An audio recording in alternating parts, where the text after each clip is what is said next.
Market Journal, television for agricultural business decisions, is a presentation of the University of Nebraska-Lincoln's Institute of Agriculture and Natural Resources. Promotional support is provided by the Nebraska Farmer Magazine.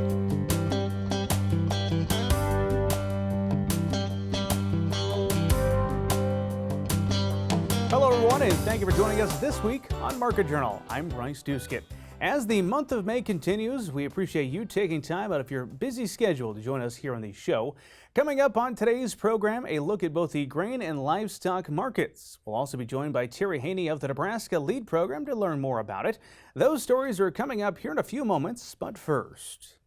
Highly pathogenic avian influenza has been a thorn in the side of many commercial chicken and turkey producers lately. However, this particular pathogen has not been exclusive to those larger operations. We were fortunate enough to get some insight from UNL professor and poultry veterinarian Dr. Darin Reynolds recently into how this illness has impacted poultry producers, both large and small, all across the Cornhusker state. Avian influenza is a viral disease that spreads through birds, wild birds, backyard chickens, commercial birds, etc. And we've had an outbreak this year, and it's very, very serious. The commercial industry has been hit very, very hard in the Dakotas, Minnesota, Iowa, primarily in turkeys and commercial laying chickens. We have had an outbreak in broiler chickens, and we had a very serious one right here in Nebraska, where nearly 1 million birds had to be depopulated because of this disease. We're real concerned about backyard producers because typically, let me contrast this with commercial producers. The commercial world, the chickens are monitored, or the poultry are monitored very, very closely. They know on a daily basis what the feed intake is, the water intake, what the behaviors of those birds are. However, in backyard flocks, they're not so closely monitored. And they may go out once or twice a day to feed or water the birds. Sometimes they see all the birds, sometimes they don't. But even more so, the birds typically are housed outside and they have access to wild birds and wild waterfowl.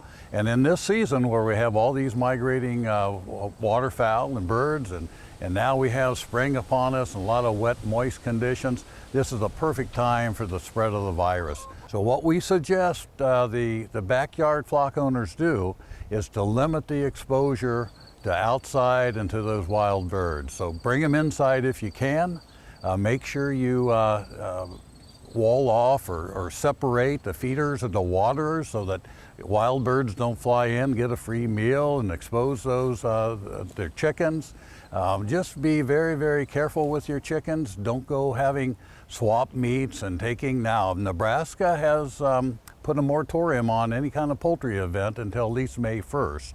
So we're hoping that if we can get through April and May and get through until the summertime, that this will fade away and it will no longer be a problem. In order to assist producers who have been impacted by this outbreak, Nebraska Extension operates a website for exchanging relevant resources to use in composting livestock and poultry mortalities.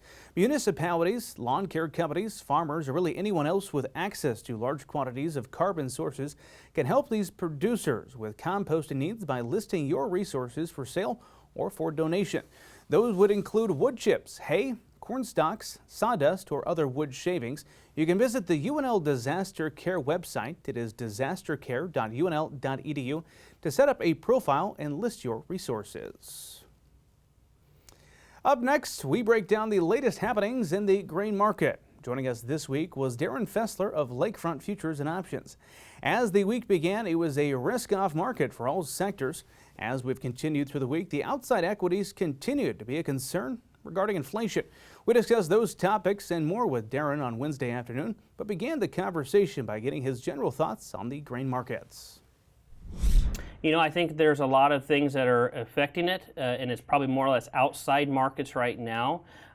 This week so far, I think you've seen a nice little bump up here leading up to the recording here, where progress numbers still very, very slow.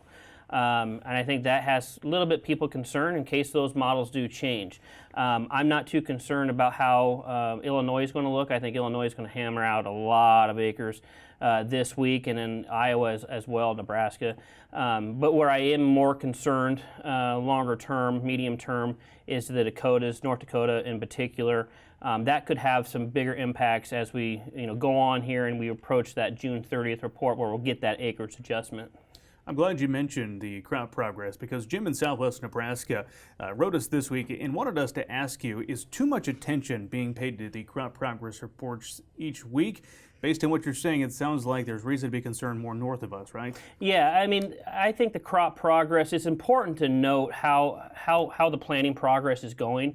I think where the weekly reports get kind of nonchalant is like, okay, the good to excellent ratings are XYZ this week, and then they'll get a next one next week. I mean, that to me gets kind of redundant after a while. I mean, but the crop progress, the harvest numbers are probably much more important here. But again, I think it all comes down to how does North Dakota pan out here over the next week or two, because we're already stretching their season out. I know already I have clients that have switched from 82, 85 day corn to 75, 78 day corn. Does those acres get into prevent plant? Do they switch to beans? I think there's a lot of scenarios to play themselves out here, and watch that spring wheat market as well. There's a lot of guys in the western parts of North Dakota have zero planted. So I think given that they came off a drought last year, now they're having some water issues, that spring wheat market could still be a one to watch. Things change quickly, yes, for they do. sure. Darin, I want to get your thoughts about the corn market in particular right now. Let's start out there. Do you think we've already realized a top in that market? I think it's way too soon to say that a top is in place. Certainly, if we continue to see outside issues within the equity markets, economic numbers continue to deteriorate, I think that, one, it's going to continue to put pressure on that, or at least the idea of like, okay, we got to back off some of this stuff, take the risk off the table from a managed money standpoint. But when you start to see the CPI data, the inflation data start to come out, and that's still that inflationary type trade that's going to go on here. So where the equity markets may continue to have pressure, I think commodities are going to be the last shoe that drops because of the inflation, and I think that is going to start with crude oil, and crude oil so far has had a pretty nice week. Any difference of opinion when it comes to soybeans? Soybeans, I think you got to get through the growing season. We're not even have it planted yet, and so ask me that question. Let's say in middle of July, or August. I think that's going to be a bigger determining factor here. But right now, some of these markets are tracking 2008 price patterns very, very closely, like say D22 corn versus 2008 corn. Almost 94% correlation there. I think those are things we got to keep in the back burner of our mind here. We got good prices. We just need to continue to scale in here and reward it as it comes. You say ask you after the growing season, but there are people that still have old crop that are wondering what to do. Should they hold on for a little bit longer? What are your thoughts on that? I'm a fan. These are still good opportunities. I think that if we run into some weather issues, I think first off, you have to watch the spread action. I think always that they are the canary in a coal mine. So far, the beans and the corn spread action has been a little bit weak. But if you run into weather issues, being front month led with that July, I think that higher highs could come here, but it more likely is going to be December led. You referenced the funds. I want to get to a second viewer question we had. They asked, what are the funds telling us about the corn and soybean market's potential to move higher in the near future? And the near future move is all going to be dependent on the planting progress and how this crop initially gets off to the start. Then it's going to come back to how are these outside markets going to look. If we continue to have the pressure, like I said, with, say, the equity markets, with economic numbers, eventually it's going to flow down to the commodities. But again, because of the inflationary stuff that we've seen over the last 40 years, they're not going to be easily backed off here. So again, commodities are going to be strong until we start selling off here, like say crude oil. That's going to be the first indicator. You referenced the outside markets having influence on the commodities. What's impacting those outside markets in part has been this COVID surge. We saw that in China. It's creeping its way back here in the United States. So is that front of mind for the traders right now? I don't think at the moment is the forefront. I think it's something that they're taking note of, what's going on in China. Obviously, with all the chip shortages, supply shortages, and the backup of ships that are trying to get stuff basically off the ports there. I think that is what's on the forefront of traders' minds. But COVID in the U.S., not at the moment. What are some ways that a producer can protect themselves when it comes to risk right now? One, simply just make some sales, HTAs. If you want to step out there, even though some of the puts have increased in volatility, I think you can go out there, you can buy some puts, you can sell some calls, put it into a collar, but just keep in mind when you sell those calls, they are a marginable type position, or like I said, just scale up as we go here. About every 50 to 70 cents, if you get that in the corn market, again, 50 to 70 cents in the beans, just continue to scale up here, and I think you'll be just fine at these levels. All right, final word is yours this week. What else would you like to leave our viewers with? I think, one, you got to watch the outside markets. I continue to focus on that. I continue to tell subscribers that the outside markets will have eventually a larger impact on this commodity market as a whole. Thank you to Darin for his time this week. We always enjoy catching up with him here on the program. Up next, we break down the latest happenings over in the livestock market. We're focusing this week on the cattle industry. On Wednesday morning, we traveled out to Seward to catch up with Mike Briggs of Briggs Feed Yard. We had several viewer questions submitted for Mike, plus a few questions of our own. I began the conversation by getting Mike's general take on the cattle market here in the middle of May. Well, it says we like to do get your first take on the cattle market. What are you seeing right now? We've got a big kind of upheaval, kind of a rollover here. As usual, there's all kinds of causes and effects going on, but I think we're in the midst. We've made our top for the spring like we typically do, and now we're headed down. And I think that's primarily due to actual supply of cattle. Everybody just kept thinking, oh, we're gonna lose numbers on feed, and we're gonna run low on fat cattle.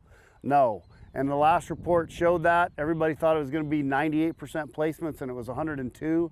The drought is having a tremendous impact throughout this industry, but it's having a bigger impact on upfront beef supplies because there's so many cattle in the feed yards because there's not enough grass. You're going exactly where I want to take this conversation, Mike, because last time we talked to you, you were talking about how your feed yards, as we can see behind us, were full at the moment. Cattle on feed report shows, I think, 102% placement. We also look at, though, the state of the cattle industry. In January, we heard that the U.S. cattle inventory is dropping. So what does all that tell you about what we can expect next cattle on feed, and what's this look like long term? Great question. I think the cattle on feed thing, as long as it stays dry, you're going to keep seeing placements of cattle. Now, we had a little bit of rain. Hopefully it's more than just a stopgap. I'm afraid it's a stopgap, but hopefully it's more than that. So hopefully you see a significant slowdown in cow slaughter, because we've had just huge liquidating numbers of cow slaughter now for going on 3 years. So eventually that will show up in lack of feeders. It just has not yet, because these feeders have had to continually come to the feed yard and not get spread out through the industry because of they're having something to graze on. You didn't have any wheat again this year because you didn't have any rain, and now you don't have any grass, and you're just going to continue to see feed yard placements at a fairly significant rate, I'm afraid. Kind of an interesting story developing in box beef. In 2021, we saw that surging here in the month of May. Fast forward where we're now at in 2022, we're below 2021 levels. What's that telling you about beef demand right now? I think beef demand is still really good, but you're seeing it's inflation. What typically carries your cutout is your middle meats, your high price meats, your tenderloins, your ribeyes. People have backed away from those higher price cuts. They're going to burger, which is fine, still eat meat, but that carries your cutout. So if the demand has diminished for these higher price cuts, that drags the whole cutout down. That doesn't necessarily indicate lost demand. It's a change of the product mix. You mentioned inflation. Oftentimes the inflation number is just something kind of up in the sky, but when you look at that on your operation, what are some of the real things you're considering when it comes to a large increase in inflation we've seen here in 2022? You know, you've had to be out in front on this corn thing. We've talked about that every time I've been on. You're gonna buy cattle, you better buy your corn. And if you didn't do that, you've gotten bloodied up a little bit by that. I think that's a situation that's gonna continue. Fuel costs, my gosh, they're just terrible. So, and the wage inflation pressure has been nothing short of tremendous. We don't have enough people willing to work in this country. That's just all there is to it. And feed yard work is about as close to work as you can probably get anymore, because there's not a lot of computer work, there's not a lot of desk time, it's work. And so we've all had trouble keeping and retaining and getting new employees, and so you've seen tremendous wage pressure there. So it's been tough for me. It's really been hard on our margins. I want to make sure I get to a couple of viewer questions. Had a couple of them come this week. First one has to do with recession. How quickly will the beef market fall if we do go into recession? That's a great question. All the outside factors affect beef constantly. I think it's gonna put pressure on it. Here's my concern with recession and the cattle supply. You're going like this. You got inflation going up and cattle supply going like this. At some point, you will see reduced feedlot placements. Therefore, meat will eventually go higher just on lack of supply, not being pushed up by demand like it has been. It's going to get to a lack of supply. I'm afraid of that because I'm afraid it's going to get really high and it's going to come out of people's diets, and I never want to see that. Second viewer chimed in, want to get your thoughts on a recent hearing that happened in Washington, D.C. Regarding the beef industry. We had the big four meatpacking CEOs testifying in front of Congress. They wanted to know, do you think we'll see some transformational change coming out of some of this ag policy, or is this all talk? Your thoughts? You know, that's a great question. They had this at NCBA. We had the big vote on some things, and we got voted down by Texas and Kansas. Texas and Kansas are primarily corporate industries that are tied into the packers. They don't want their marketing agreements taken away from them. We're up here in the Midwest in Nebraska and Iowa, a lot of sole proprietorships, a lot of family operations, a lot of non-corporate deals that still want to sell on the cash market. And I'm a big proponent of the cash market. If you don't have cash, what can you base any prices off? If there's no cash market, what are the futures even there for? So you've got to have a cash market, and it really disappoints me that the corporates down south don't see that or care. Well, let's wrap up this conversation, Mike, as we always like to do, with your final thoughts and your risk management advice, particularly for those cattle feeders out there. I think you need to have it. Here's what I think we've topped the market. I think we're headed down for a long pull this summer. You've got inflation. You've got massive cattle supplies. These cattle are still really big, even though we're feeding $8 corn, which is a little curious, but a lot of that is because of Mother Nature being really nice to us and we've had good performance. But I think the cattle market's in trouble here till we probably get through September. And then I think you get into the fourth quarter, and I think things will start to get better. I think next spring will be really good, which it says that on the board. They've got fat cattle at $1.60 for next spring. So I think there's some things there, but you always got to remember when you've got that big carry in that fat cattle market, they're fishing for cattle, and usually they get it done. So when you get there, it's not where it was advertised. So I think you've got to be real careful with your risk management, and my gosh, buy your corn. Thanks again to both of our market analysts this week. Coming up next week, we'll be joined by Trade-Offs commodity consultant Doug Simon to get his take on the grain markets. Of course, if you have a question you'd like for us to ask Doug, email us or get in touch on social media, and I'll be sure to pass your questions along. Moving on now, in 1910, Great Western Sugar Company purchased a sugar beet processing factory in Ames, Nebraska, and moved operations west to Scotts Bluff. That season, around 12,000 acres of sugar beets were contracted in the region. Since that time, the North Platte River Valley in Nebraska's Panhandle has been home sweet home to most of the state's sugar beet production, which typically runs between 40,000 and 60,000 acres planted annually. You can learn more about the history of sugar beets here in the state in the latest issue of the Nebraska Farmer. Well, it is now time for weather with Nebraska Extension ag climatologist and Market Journal's chief meteorologist, Al Dutcher. Well, Al, things have certainly been heating up over the past week. As we look ahead, how are things shaping up? Well, Bryce, we certainly did see the heat come in this week, and of course we've been dealing with a lot of the cooler weather, and it's been causing some issues in terms of planting along with the wet conditions across a good portion of the Corn Belt. Even in Nebraska, as of this last Sunday, we were only at 39% complete on the corn planting. It should have been around 67%. Now I suspect that we've got a lot of that planting taken care of this week with a few days of dry weather before the severe weather impacted us here Thursday and partly into early Friday morning. But more significantly, as you go to the north of us, exceptionally wet conditions, and some of that cold that was in the eastern Corn Belt has now returned to above normal conditions as most of the precip has been more focused in the northern plains in the western Corn Belt. So we do see the opportunity, at least from the numerical model standpoint, for some of the corn planting that's been delayed significantly to our east to at least start to increase rather rapidly over the next 7 to 10 days. Now, as we look at the upper air models, the first thing we'll draw your attention to is that we have a little trough that's moving across the northern plains. Going to once again renew some of the moisture problems across the North Dakota, South Dakota, and parts of Minnesota. For us, we have high pressure that's weakly in place. After seeing that warmth earlier in the period, we've now started to cool down as the main precipitation band itself heads toward the east. So relatively nice weekend in terms of temperatures. We should be primarily in the upper 70s to the lower 80s. We do a little wave that moves through Sunday morning across eastern Nebraska and may generate a few scattered showers, mostly in the morning, and that system itself clears out It looks to be a respectable day once again with highs primarily in the lower 80s. Now the ridging starts to take place on Monday. We do see a little low pressure development across southwestern portions of Nebraska. We do see the opportunity for some temperatures moving up into the mid 80s into this region, and maybe just a slight chance of precipitation across central Nebraska, but no widespread precipitation. And when we'll start to see that ridge itself start to build back into our region as we move through the midweek period.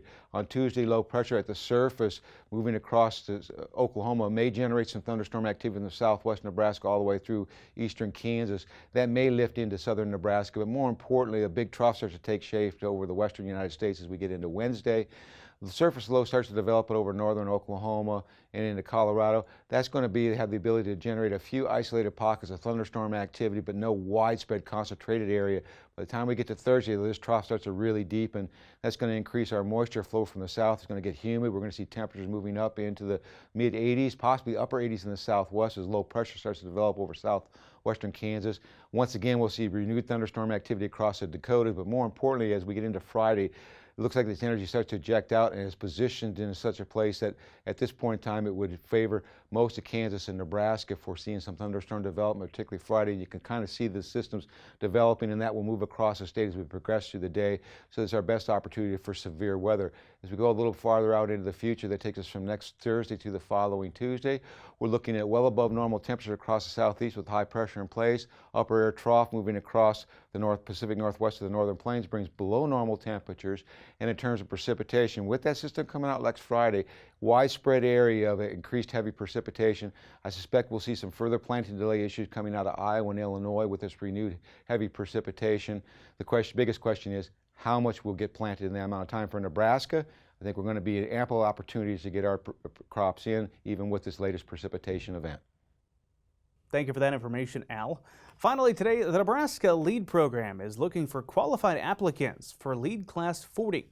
In their third decade of forming pioneer ag leaders, this program has evolved into one of the premier ag leadership development programs in the entire United States. The program is designed for men and women involved in ag production or agribusiness, generally between the ages of 25 and 55. There is a fee associated with joining the latest LEAD class. Accepted LEAD applicants, or LEAD fellows as they're known in the program, are expected to pay around $2,500 for their enrollment into the program. However, that enrollment fee covers 12 three-day seminars that take place across the state of Nebraska, as well as a national seminar and the likelihood of international travel as well. And so our LEAD fellows, very busy, 12 three-day theme-based seminars that take place across the state of Nebraska, and 2 travel seminars, the national one to Kansas City, Washington, D.C., and Chicago, and then we hope internationally. And we're keeping our fingers crossed that LEAD 40 will be able to travel internationally, and future classes will. It will depend on what's going on in the world with the pandemic or other issues that are out there. While LEAD program candidates' names and nominations often come from LEAD alumni, agricultural leaders, and friends, you don't necessarily need to be nominated by someone to join the program. Applications are available on the LEAD website or by mail. Whether you are nominated or you're applying for the program yourself, if you think the program is right for you, now is the time to apply. You know, we're looking for men and women that are passionate about agriculture. They want to be part of the future decision maker, the problem solver, the spokesperson for Nebraska agriculture. You know, we're looking for those people that are open-minded, they're passionate, again, about agriculture, they're willing to attend and participate in all the seminars. Very important. It's an 18-month program. It goes by very quickly. We know people are very busy in today's world, but you know, we've had almost 1,200 people that found the time to go through the program. The importance of filling that toolbox with the skills and the tools that are necessary to be a leader for Nebraska agriculture and beyond. And so, you know, I really challenge your viewers out there to, you know, if they meet those application requirements, they need to get involved, not put it off. They're never going to get less busy. Their plates are always going to be full, and I'm looking for busy people because busy people get things done. And if someone wants to be that voice for agriculture, if someone wants to be that person that connects production agriculture to our consumers that are constantly less connected to where their food comes from, this program's for them. It will challenge them. It will sharpen the tools. I think that we We help develop a lot of them in Nebraska. We help people find out what they're truly passionate about, and then we help them get there to make a difference. And that's what our LEAD graduates do, is they make a difference in the places that they live, work, and play. Through this program, participants study local, state, and national ag issues, as well as meet with representatives from government, industry, and national organizations. These real-world interactions will help provide applicants with the tools to succeed in their professional lives and continue to help our state's ag industry flourish. Well, I think we have to look at the almost 1,200 graduates would be a direct benefit, but then I think indirectly we look at every citizen of Nebraska benefits from the decisions that LEAD alums make on a daily basis. I don't think there's a day goes by that decisions by our alums affect everyone in Nebraska, whether it's in the state legislature or the county commissioners or in 4-H, FFA, whatever, any organization. We have alums that are involved in church councils and hospital boards, community development, economic development type of activities. They're just, everyone benefits greatly from our program, and it's an investment in the future. We're very happy to always count on the University of Nebraska's Institute of Agriculture and Natural Resources as a very strong supporter. They're our largest benefactor and have been since day one, but there's so many organizations and commodity boards and foundations and individuals and alums that support us with their time, their talents, and their treasures. The application deadline for LEAD 40 is coming up June 15th. If you'd like more information on the LEAD program and how to apply, you're encouraged to visit the LEAD website. It is lead.unl.edu.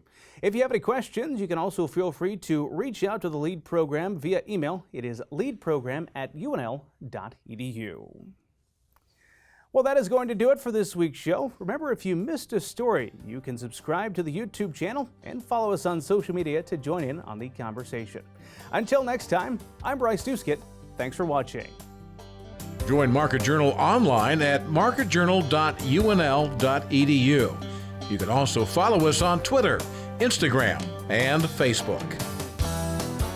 Promotional support is provided by the Nebraska Farmer Magazine. Market Journal is produced by the University of Nebraska-Lincoln's Institute of Agriculture and Natural Resources.